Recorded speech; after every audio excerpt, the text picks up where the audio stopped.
Welcome to this C# course.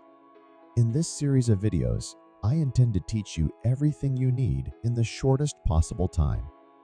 The only thing you need to do is to stay with me until the end of the course and practice everything you have learned. And don't forget to like and subscribe. C# Introduction. What is C#? It is an object-oriented programming language created by Microsoft that runs on the .NET framework. C# has roots from the C family, and the language is close to other popular languages like C++ and Java.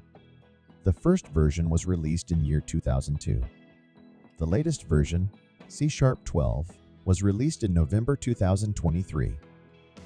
C# is used for mobile applications, desktop applications, web applications, web services, web sites, games, VR, database applications, and much, much more.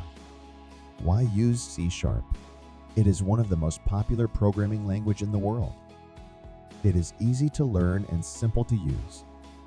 It has a huge community support. C# is an object-oriented language, which gives a clear structure to programs and allows code to be reused, lowering development costs. As C# is close to C, C++, and Java, it makes it easy for programmers to switch to C# or vice versa.